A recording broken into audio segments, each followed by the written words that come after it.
It started with the blue lights, too bright for the quiet stretch of highway, too sudden for a man who had been driving well under the speed limit. Dr. Adrian Cole slowed his rental car, hand steady on the wheel even as his chest tightened. He'd been followed for the last 3 miles. He knew the pattern, the small swerve, the unnecessary tailgate, the headlights flashing as if urging him to mess up. He pulled over, windows down, both palms open on the steering wheel. The officer approached with slow, heavy steps that carried familiarity, not of the law, but of entitlement. Adrian kept his eyes forward. The air smelled of dust and hot asphalt. A flashlight beam sliced across his face. "License," the officer barked. "And tell me who the car really belongs to." Adrian's jaw tightened. "It's a federal rental," he said quietly, "for official travel." The officer scoffed. "Official? Don't play smart with me. Folks like you don't get assigned cars like this." The word struck him harder than the glare. Adrian swallowed, saying nothing, letting the silence reveal everything the officer believed he saw. The officer leaned in closer, voice low, almost triumphant. "You step out now, or I'll make you."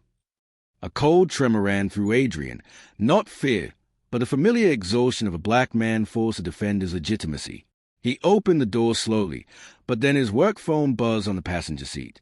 A message, one line, "Welcome again, Director Cole." The officer saw the screen, and his smile vanished. The night shifted. The blue and red lights washed over the empty stretch of highway, flickering across the dark interior of Adrian Cole's rental car. He eased his foot off the gas, eyes steady, hands at 10 and 2. He'd been followed long enough to know this wasn't routine. The cruiser had shadowed him for nearly 4 miles, speeding up, slowing down, edging close as if trying to provoke a mistake. Adrian inhaled slowly. Not tonight, he thought. Not again. He flicked on his hazard lights and pulled to the shoulder. The cruiser screeched to a stop behind him. He rolled down both windows, turned off the engine, placed his hands openly on the wheel. Every movement deliberate, every breath controlled. A flashlight beam shot through the driver's side window. "Step out of the vehicle." The officer snapped before even reaching the door. Adrian didn't move. "Sir, I'm happy to cooperate. My hands are visible. Before I exit, may I ask?" "Don't talk. Step out. Now." Adrian nodded once, his voice quiet. "I'm reaching for the door handle." Slowly, he pushed the door open. Cool night air swept in. The officer stepped into view, tall, mid-40s, jaw clenched, posture squared aggressively. The badge read, "R. Briggs." Adrian kept his eyes forward. "My name is—" "I didn't ask for your name," Briggs barked. "License, registration, and tell me why you're driving a federal rental." "It's a sign for a work trip," Adrian said softly. "I can show you the papers." Briggs scoffed. "Work trip. Right." His flashlight drifted toward Adrian's suit jacket and travel case in the passenger seat. "What kind of work puts a man like you in a car like this at night?" Adrian's throat tightened. He answered evenly. "Direct-to-level federal service." Briggs snorted. "Try again." Another cruiser rolled up, lights flashing briefly before shutting off. A younger officer stepped out, Officer Nate Turner, eyes uncertain, shoulders tense. Briggs didn't acknowledge him. He leaned closer to Adrian. "You swerved back there." "I stayed within my lane." "I said you swerved." Adrian breathed slowly. "If that's what you observed, so—" Briggs' jaw twitched at the calm tone. "Don't get smart with me." "I'm not," Adrian said. "I just want to comply." Turner cleared his throat hesitantly. "Randy, I didn't see a SW." Briggs shot him a glare sharp enough to cut him off. Turner fell silent. Briggs turned back. "Give me your ID. Hands where I can see them." Adrian nodded. "My ID is in my wallet. Right front pocket." "I'm reaching slowly." He lifted the wallet with careful fingers. Briggs snatched it from his hand. "Federal credential? This fake."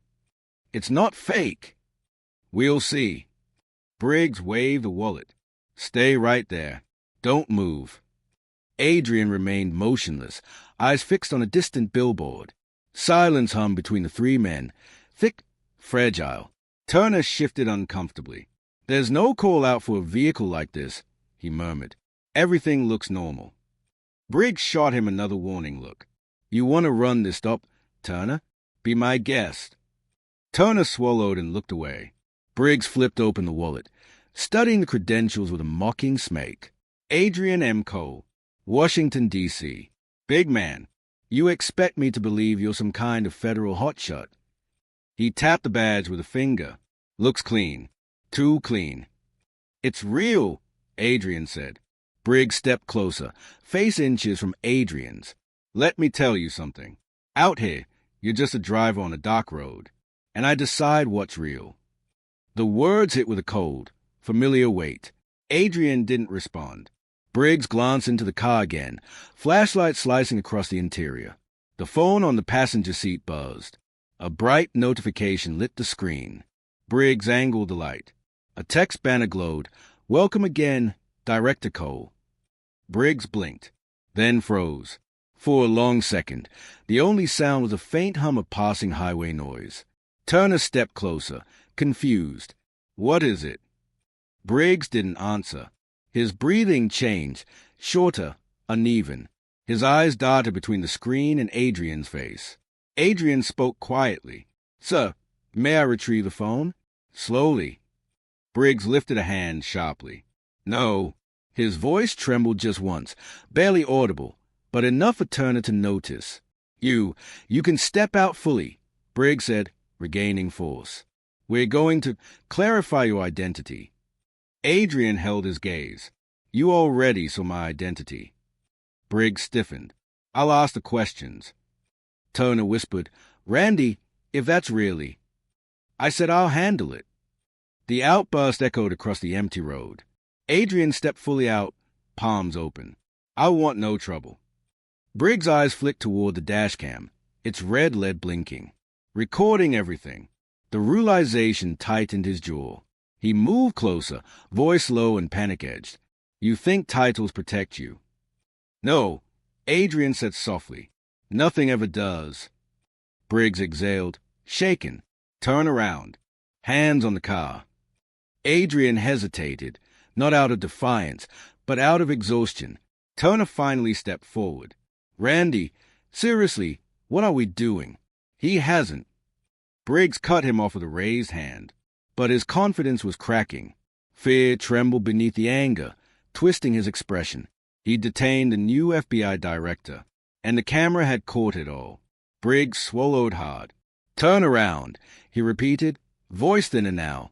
Adrian slowly placed his hands on the hood of the car. The night held its breath. The radio on Officer Briggs' shoulder crackled, the static slicing through the quiet night. He pressed the button with a shaky thumb, trying to sound composed. Dispatch, this is Unit 14. I need an identity verification on a subject claiming federal status. Name, Adrian. Cole. A subtle pause. Send everything you have. Adrian kept his palms on the hood, the metal cooling under his skin. He stared at his reflection in the windshield. Tired eyes, calm posture, a man rehearsing 1,000 times how to stay alive in moments like this. Turner hovered beside him, voice low. Sir, are you okay? Adrian didn't turn his head. I'm fine. But Turner saw the tension in his shoulders, the slight tremor in his exhale. Briggs paced behind them, gripping Adrian's wallet so tightly it bent. He kept glancing at the dashcam, the blinking red light, unblinking and unforgiving. Turner cleared his throat. Randy, maybe we should step back. Just talk. He's compliant. There's no threat. Briggs whipped around. You don't tell me how to run a stop, Turner. Turner flinched at the sharpness. No, I'm just saying. You're new. You watch. You learn. A beat of silence stretched. Dispatch responded. Unit 14, stand by. Request is being processed. Initial match indicates federal travel authorization. Briggs cut in quickly. Is he flagged for anything? Negative. Briggs' jaw clenched. Check again. Adrian let out a controlled breath. Turner looked between them, clearly uncomfortable. Dispatch continued. Subject appears connected to a high-level federal appointment, but confirmation requires. Briggs interrupted again. Connected how? Don't give me vague answers. Turner shot Briggs a surprised look. Randy, why are you barking at dispatch? They said his. Briggs raised a hand sharply. Quiet. Adrian's voice floated gently into the tension. May I lower my hands? They are going numb. Turner looked at Briggs. Let him. He's not cuffed. He's cooperative. Briggs exhaled through his nose, nostrils flaring. Fine. Keep them visible. Adrian lowered his hand slowly to the edge of the hood. His voice steadied. Officer Turner, thank you. Turner's face went warm with a conflicted shame. It's nothing. Briggs barked. Turner, stop chatting with him. Turner stepped back, avoiding Adrian's eyes now. Shame sat heavy on him. He'd seen these stops before, on the job, in training, in whispered jokes in locker rooms. But this one was different. Something about Adrian's stillness made it impossible to ignore. Briggs moved in front of Adrian, holding up the wallet. You travel for work, huh? That what the rental's for. Federal plates, clean paperwork, fancy ID. You think any of that makes you special? No, Adrian replied softly. It doesn't. Briggs stared at him, confusion flickering for a moment. He expected arrogance, resistance, something to justify the anger burning under his skin. Instead, he got humility. It irritated him further. The radio buzzed again. Unit 14, additional note. Subject Adrian Cole matches federal employment. What employment? Briggs snapped. A pause. We are awaiting a secure channel verification. It appears he may be. Another voice cut in. Not dispatch. Deeper. Sharper. Federal. Unit 14. This is Special Agent Ruiz, FBI Field Liaison. I'm en route to your location. ETA 2 minutes. Do not detain the subject further. Briggs' eyes widened. This is a traffic stop. He is detained until I clear him. Ruiz replied instantly. He is not to be detained. Turner stepped closer, whispering, Randy, I think. I said, shut up, Turner. Adrian's gaze dropped to the ground. That familiar heaviness settled in his chest. Even now, even when the truth slipped through, even when authority intervened, he still had no control. Ruiz's voice came back. Unit 14, confirm you heard my instruction. Briggs pressed the radio hard. This is my stop, and I'll determine when it's over. The channel went silent. Turner stared at Briggs, horrified. Randy, he said FBI. I know what he said. Briggs snapped, but fear crept into his voice this time. We don't answer to them. Turner swallowed. We kinda do when they outrank us. Briggs glared at him. You questioning me? Turner hesitated, then stepped back, defeated. No. Adrian exhaled softly. Officer Briggs, you're escalating a situation that doesn't need escalation. Briggs snapped. Are you threatening me? No. Adrian said quietly. I'm asking you to step back. Briggs' face reddened. You don't give me orders. The sound of another siren rose in the distance. Closer. Louder. Turner shifted. Anxious. That sounds like a federal vehicle. Shut your mouth. Briggs hissed. I'm not done. Ruiz's voice blasted through the radio again. Stand down, Unit 14. Do not make this worse. Briggs' breathing turned shallow. Adrian watched him carefully. Officer Briggs. Don't. You saw my phone. You saw the message. Briggs flinched. Turner's brows knit. What message? Briggs didn't answer. Adrian said it plainly. The message confirming my position. Turner blinked, stunned. Position? What position? Briggs' voice cracked on the words. He's a new FBI director. Turner stared at Adrian, speechless. That's not. Is that real? Are you? His voice dropped into awe and fear. Adrian didn't answer with pride. He didn't step into authority. He simply nodded once. A quiet confirmation. A man who wished the truth didn't matter only after someone had been humiliated. Turner backed up, color draining from his face. Randy, what did you do? The federal siren grew louder. Briggs' face twisted, not in anger now, but in collapsing dread. He didn't identify himself. He tried, Turner said softly. You just wouldn't let him. Briggs' gaze darted to the dashcam again. Recording. Everything. Adrian straightened slowly. Officer Briggs, this doesn't have the spiral. But Briggs wasn't listening. He couldn't. The reality was too big, too irreversible. The siren cut suddenly, right behind the cruisers. Adrian closed his eyes. It begins. Gravel crunched sharply as a black SUV rolled to a stop behind the police cruisers. Its headlights cut through the dark like blades. Both officers turned instinctively. Turner with relief, Briggs with a terror he tried and failed to hide. The passenger door opened first. Special Agent Ruiz stepped out, mid-40s, crisp suit, badge displayed openly, posture sharp as steel. 2 additional agents exited beside him, hands resting near their belts but not threatening. Controlled, professional, everything this stop had not been. Ruiz approached with calm fury simmering beneath each step. Direct to Cole, he said, voice steady but urgent. Are you all right? Turner's jaw dropped as the full weight of the title echoed again, real and undeniable. Adrian gave a small nod. Yes, I'm fine. Briggs swallowed loudly. He's detained until I clear him. Ruiz turned slowly, eyes narrowing. No, he's not. Briggs tried to stand taller. This is my traffic stop. You're on my highway. This, Ruiz said, stepping closer, is your mistake. Turner felt the floor of his reality shift. Randy, maybe we should. Briggs shoved a hand in his direction without looking. Not a word, Turner. Ruiz's expression hardened. Officer Briggs, step aside. Briggs didn't move. His body trembled just enough for Turner to notice. He didn't identify himself. He didn't need to, Ruiz replied. You escalated before you asked a single reasonable question.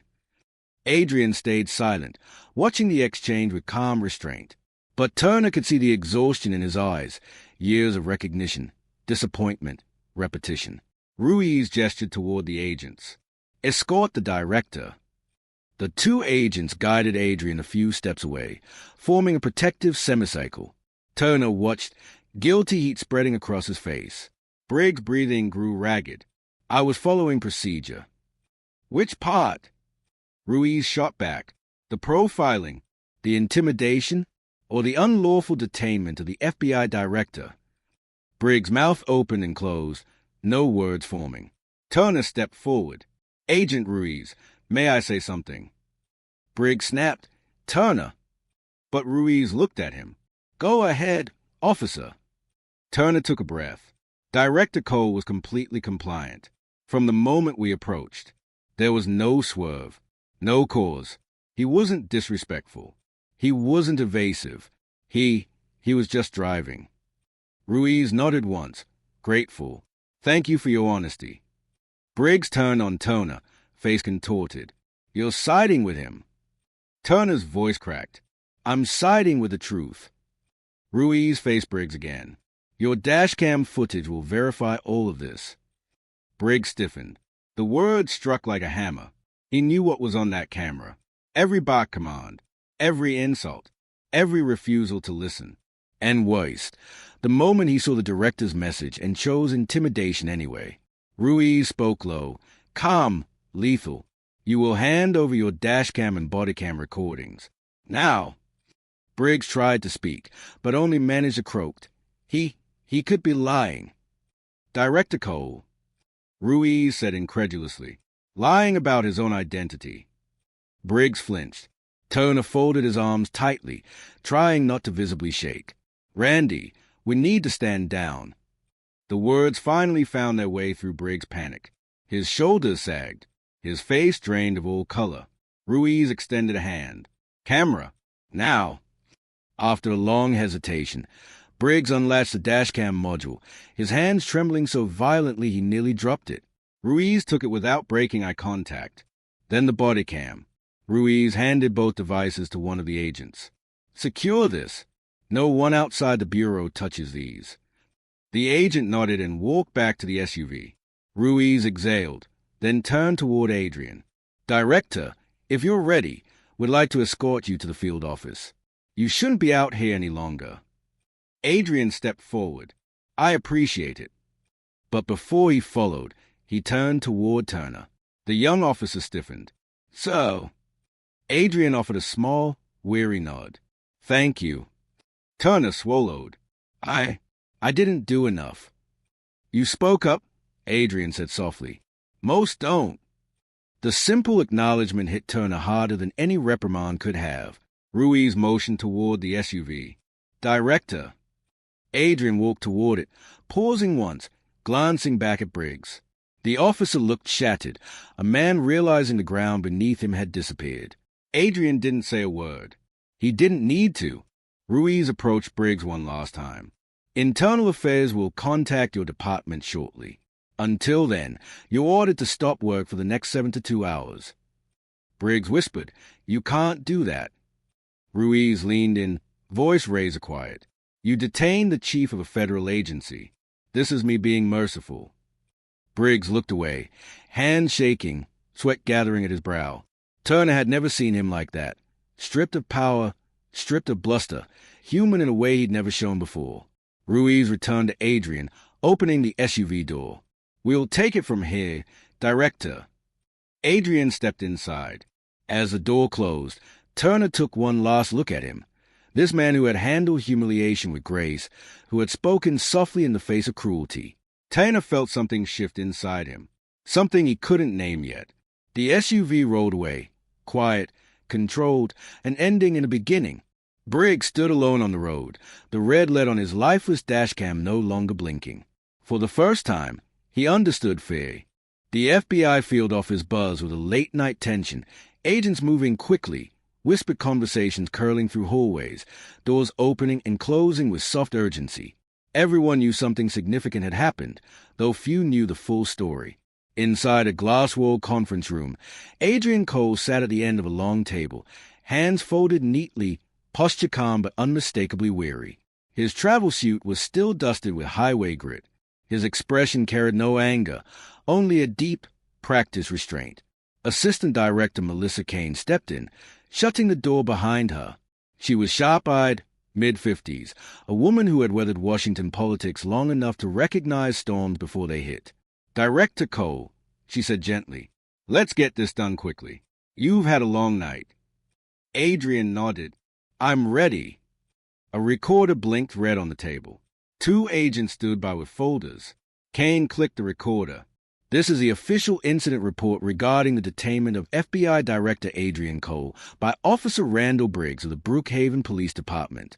Director, please recount the events as they occurred. Adrian took a breath. His voice stayed steady, unembellished. I was driving westbound on Route 17. I noticed a cruiser tailing me. After several miles, the cruiser activated its lights. I pulled over and rolled down both windows.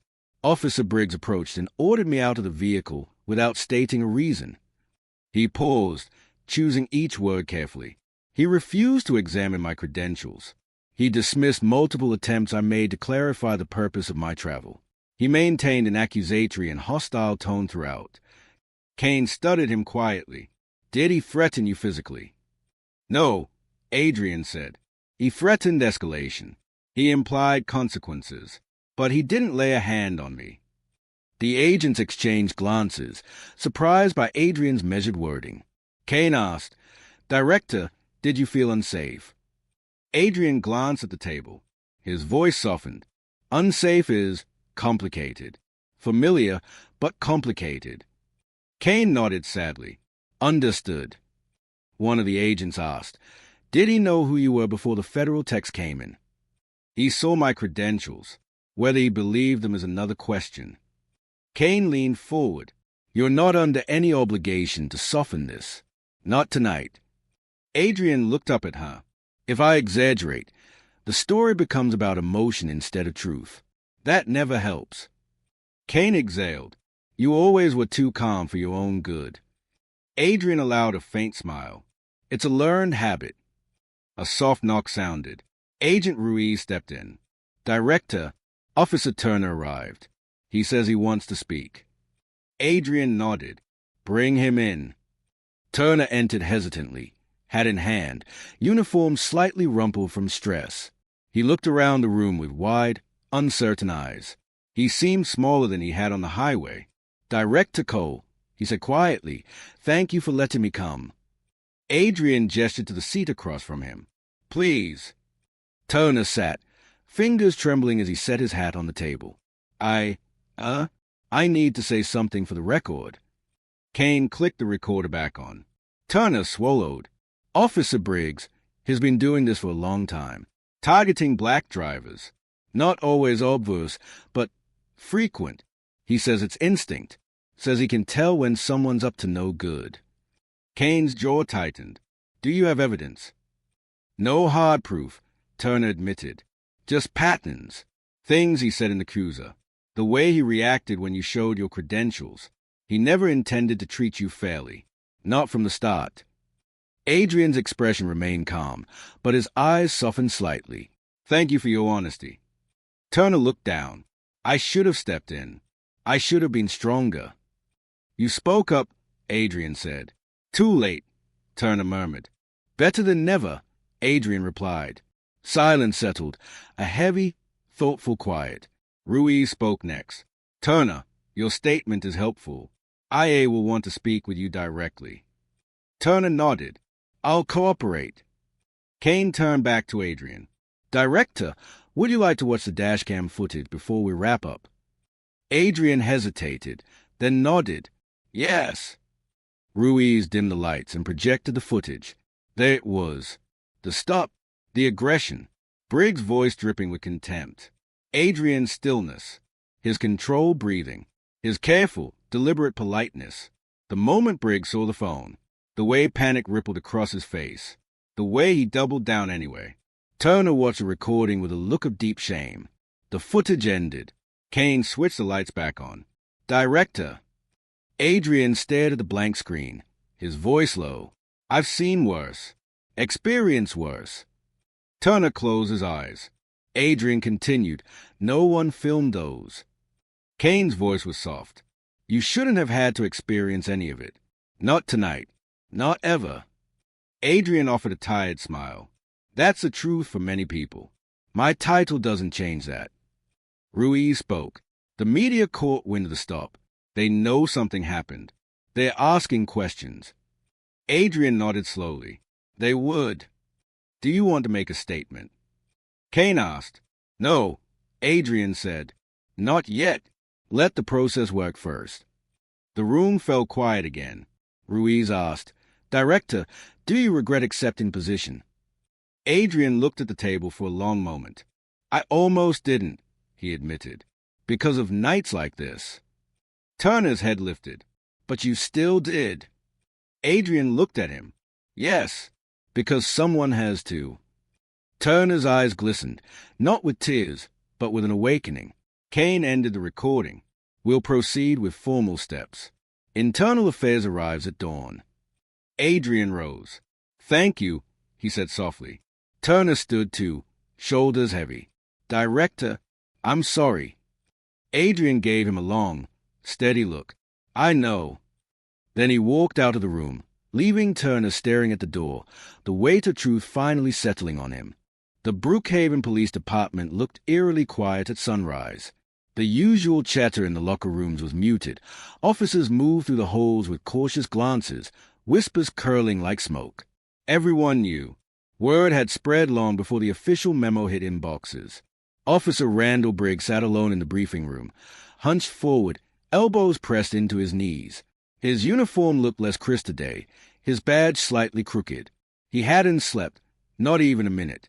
Every time he closed his eyes, he saw the dashcam's blinking red light, his career evaporating in real time. The door opened. Internal Affairs entered with a kind of cold professionalism that could freeze a room. Two investigators, Special Investigator Hartley and Analyst Reese, stepped inside carrying folders, tablets, and a box for evidence collection. Hartley didn't bother with greetings. "Officer Briggs, sit up." Briggs obeyed stiffly. Reese placed a recorder on the table. "This is a preliminary IA interview regarding the detainment of Adrian Cole, Director of the Federal Bureau of Investigation." Briggs swallowed hard. I didn't know who he was. Hartley raised a brow. Not relevant. Start from the beginning. Briggs rubbed his temples. I pulled him over for suspicion of swerving. Reese didn't blink. Dashcam shows no swerving. Briggs shifted. Maybe the camera angle. The camera angle was perfectly centered. Hartley cut in. The footage shows no traffic violation. None. Briggs clenched his jaw. Reese slid a folder toward him. Explain your verbal conduct. My conduct was strict, Briggs said. He acted suspicious. Suspicious how? Reese asked. He avoided eye contact. Hartley leaned back. That's not suspicious. That's normal for a driver pulled over at night. Briggs' face tightened. He was driving a federal rental. Out-of-state plates. Looked nervous. Most people look nervous when pulled over, Reese said dryly, especially when barked at. Briggs looked away. Hartley continued. You refuse to examine his credentials. Why? I thought they were fake. Why? He matched profiles. Hartley's expression hardened. Profiles? Based on what criteria? Briggs hesitated. You know, certain indicators. Reese leaned forward slowly. Do you mean racial indicators, Officer Briggs? Briggs didn't answer. The silence answered for him. Reese pressed a button on a tablet. Briggs flinched as his own voice played back from the dashcam. Folks like you don't get assigned cars like this. Hartley's eyes locked onto him. Explain that statement. Briggs' throat bobbed. It came out wrong. Hartley's voice sharpened. It came out exactly how you believed it. Briggs felt his face heat. Listen, I wasn't. Reese hit another button. I decide what's real. Then another. You think titles protect you. Briggs' hands trembled. I didn't know he was a director. Hartley slammed the folder shut. You shouldn't treat anyone that way, director or not. Briggs opened his mouth, but words failed.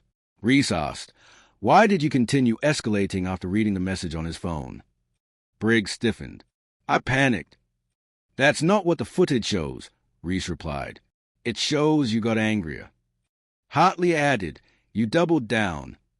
Briggs rubbed his forehead with shaking hands. I didn't know what else to do. Hartley stared at him long and hard. That's a problem. Across the station, Turner sat in the hallway outside the interview rooms, twisting his hat between his palms. He'd been told to wait. He'd barely slept. The image of Adrian Cole's calm, tired eyes kept replaying in his mind. Finally, a door opened. Ruiz stepped out, still in FBI attire, still composed. Turner stood quickly. Agent Ruiz, he said quietly. Ruiz nodded once. Internal Affairs will call you in next. Turner nodded. I'll tell the truth.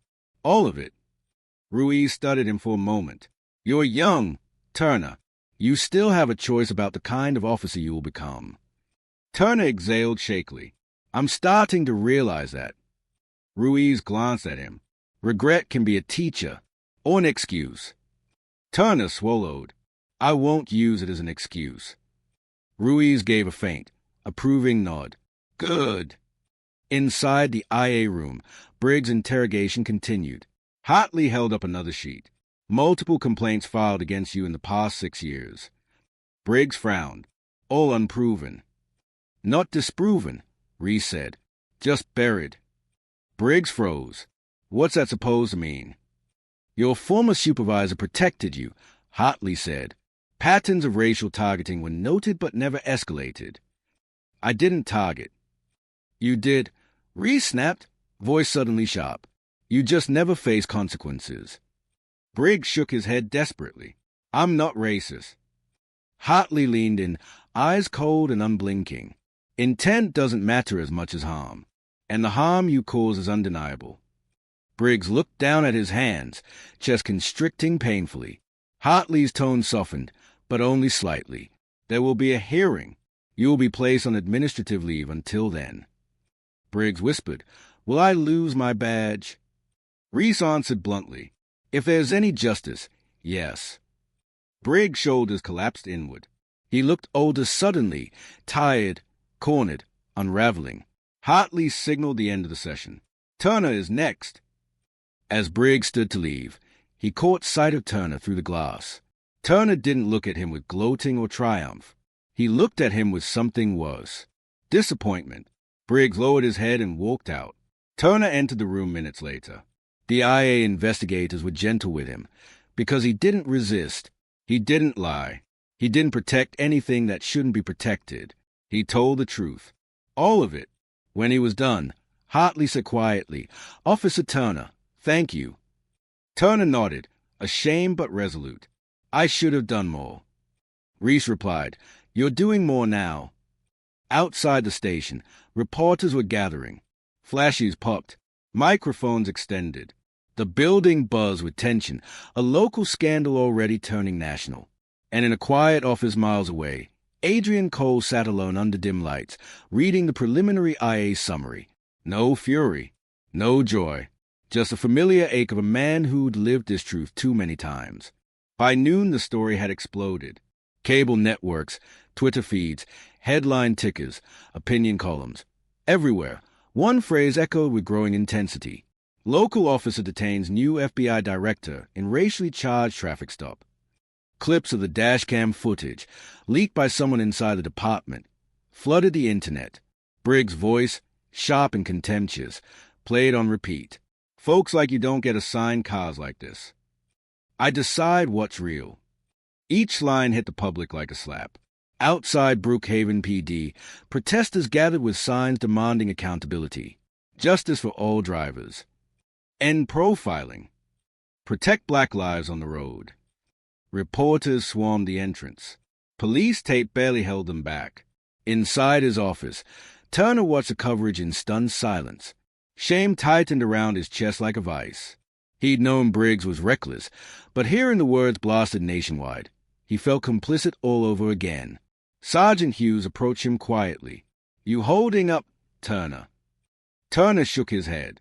"No, I let it happen." "You spoke up at the IA interview," Hughes said. "Not many would have. It was too late. Better late than never." But Turner didn't feel absolved. The video showed him standing there, frozen, eyes lowered, not intervening, not stepping between injustice and a man who deserved better. That image would follow him, forever. Across the state, Adrian Cole sat at his temporary federal residence, a quiet townhouse secured by the Bureau. The blinds were drawn. His phone buzzed nonstop. Reporters, politicians, civil rights leaders, advocacy groups, friends from Washington, colleagues from the Justice Department. He ignored them all. Instead, he sat at his dining table with a mug of cooling coffee, staring at the wall.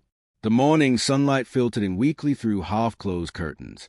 Agent Ruiz stood nearby, leaning against a counter. "So, the White House Communications Director says their office is preparing a statement. They want your approval." Adrian didn't look up. "No statements yet." "Director, the media is demanding answers." "They'll get them when the system finishes its job." Ruiz hesitated. "With respect, so the system rarely finishes its job." Adrian sighed softly. "Which is why I shouldn't get in the way of the process. If I step forward now, they'll turn this into spectacle." Ruiz nodded slowly. "Understood." Adrian rubbed his temples. "I'm tired, Ruiz. Not angry, just tired." Ruiz's voice softened. "You shouldn't have had to endure any of it." "That's what bothers me," Adrian said. How normal it felt. He didn't say the rest, how many times he'd rehearsed staying alive. Back in Brookhaven, Briggs huddled inside his darkened home, blinds closed, television blaring with coverage he couldn't escape. His phone vibrated endlessly, unknown numbers, reporters, angry messages, even threats. His wife stood near the kitchen doorway, arms crossed, eyes red from crying. "What were you thinking?" she whispered. Briggs didn't answer. His hands shook as he watched his own face frozen on every channel, eyes narrowed, lips twisted in a snay. A monster staring back. "I didn't know he was him," Briggs muttered. His wife whispered, "Would it have mattered?"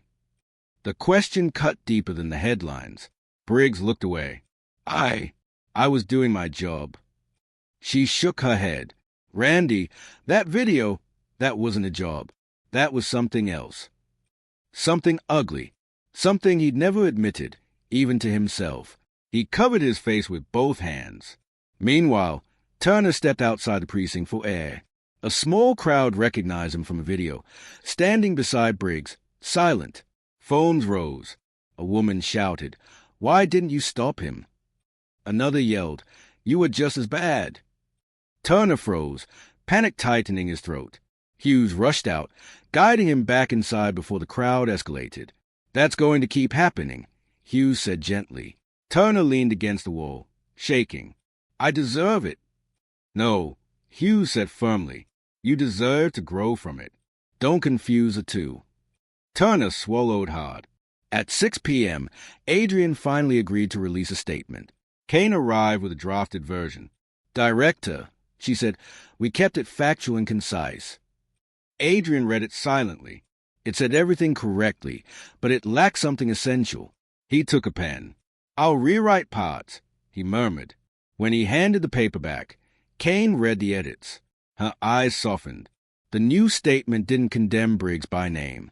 It didn't lash out. It didn't dramatize. It simply told the truth. It spoke about fear, about dignity, about a system that needed fixing, not scapegoating, about justice, but also humanity, about the thousands of stops with no cameras and no headlines. Adrian ended the statement with one line. "My experience is not unique. That is why accountability matters." Kane nodded approvingly. "This will set the tone." Ruiz exhaled. "It'll calm the fire without ignoring the heat." Adrian simply said, "Let people see what's real." That night, networks broadcast his statement nationwide. Commentators praised its restraint. Communities praised its honesty. Critics called it too soft, but the public responded anyway, thousands sharing it with messages like, "He didn't make it about him." He stayed calm when anyone else would have exploded. This is leadership. The outrage toward Briggs intensified, not because Adrian fanned the flames, but because he refused to, and that somehow made the injustice even clearer. Adrian turned off the TV and sat alone again, hands folded, shoulders heavy. Justice was in motion, but the cost, emotional, invisible, had already been paid. The hearing room was packed. Reporters lined the back wall. Officers filled the benches, some stiff with discomfort, others watching with hardened neutrality. The air buzzed with tension, anticipation mixed with a quiet dread. Officer Randall Briggs sat alone at the front table, suit wrinkled, eyes shadowed by sleepless nights. He looked less like a man defending a badge and more like someone clinging to a sinking ship. A thick folder lay before him, evidence compiled by Internal Affairs. Every page felt like a nail sealing his coffin. The review board entered, 5 members, solemn-faced. Chairwoman Patel took her seat at the center. She adjusted her glasses. "We are here to evaluate the conduct of Officer Randall Briggs during the detainment of FBI Director Adrian Cole. This hearing is recorded and part of official public record." Briggs swallowed hard. Patel continued. "We will hear testimony, review evidence, and deliver disciplinary determination." The first to step forward was Agent Ruiz. He stood confidently, voice clear. The director complied at all times. He provided credentials, answered calmly, made no threats. Officer Briggs ignored procedure, escalated without cause, and violated federal protocols. He summarized the events without dramatizing, each fact landing like a weight on Briggs' shoulders. When Ruiz finished, Briggs avoided his gaze. Next, Internal Affairs presented the dashcam footage. The audio echoed across the silent room. "Folks like you don't get assigned cars like this. I decide what's real." The room shifted. Officers stiffened. Reporters scribbled furiously. And Briggs' wife, seated in the back row, lowered her head into her hands. Then came Officer Nate Turner. He stepped to the front with hesitant resolve. His voice shook at first, then steadied. "I should have intervened sooner," he said. "But Director Cole didn't deserve what happened. He was respectful, professional, and I watched him get treated like a threat without reason." He glanced at Briggs, pain in his expression. "I'm sorry, sir, but the truth matters." Briggs' face crumpled. Turner stepped down. Finally, Chairwoman Patel faced Briggs. "Officer Briggs, you may speak if you wish." Briggs stood. His legs wobbled slightly. He cleared his throat. "I made mistakes." Patel waited. Briggs opened his mouth again, but the rehearsed excuses evaporated. The room, the cameras, Turner's testimony, his wife's quiet crying, it all pressed down on him. "I didn't know who he was," Briggs muttered weakly. "That is not a defense," Patel replied. Briggs shut his eyes. His voice cracked. "I panicked." "No," Patel said firmly. "You acted on bias." Those words hit him like a blow. For the first time, the truth was unavoidably reflected back at him. He gripped the table. I thought I could read people. I thought I knew who looked out of place." "And you assumed a black man in a rental car was out of place?" Patel asked. Briggs stared down at his trembling hands. Silence stretched, thick, suffocating. Patel sighed softly. "Officer Briggs, until this moment, have you ever questioned your actions toward the drivers you stopped?" He didn't speak, because the answer was obvious. Patel exchanged glances with the board members, then read the verdict. "Officer Randall Briggs, based on evidence, testimonies, and your actions, this board recommends immediate suspension without pay, pending termination, and full investigation into prior stops." The gavel struck sharply. The sound echoed through Briggs' bones. His badge, once a symbol of authority, felt suddenly like a weight dragging him underwater. Turner looked down, conflicted. He didn't feel triumph, only a heavy, lingering sadness. The room emptied slowly. Officers avoided Briggs' gaze. Reporters whispered into microphones. The world moved on without him. Briggs stood alone, shoulders slumped, the verdict ringing in his ears. He had spent years believing power made him untouchable. But accountability had arrived, and it didn't care about excuses. Far from the courthouse noise, Adrian Cole read the verdict from a private office in Washington. He didn't smile, didn't celebrate. He simply closed the file and whispered to himself. One man held accountable in a system full of many. The victory was necessary, but not enough. Washington greeted Adrian Cole with a gray, muted sky the morning after the verdict. Fitting, he thought, for the kind of exhaustion that clung to him like damp air. His new office on the top floor of the FBI headquarters overlooked the city. Glass walls, steel lines, a room built for clarity. Yet Adrian felt anything but clear. He placed his briefcase on the desk and stood there for a long moment, looking at his own reflection in the window. He didn't look like the man headlines portrayed. He didn't feel victorious. He felt worn. Agent Ruiz knocked lightly. "Sir? Turner's here." Adrian nodded. "Send him in." Turner entered, uniform pressed but posture humble, almost apologetic. He looked younger in this room filled with federal authority and quiet gravity. "Director Cole," Turner said softly, "thank you for agreeing to meet." Adrian gestured to the chair across from him. "Sit." Turner obeyed, hands folded tightly. I wanted to apologize again. Not because anyone told me to, because it's the right thing." Adrian studied him. "You already apologized.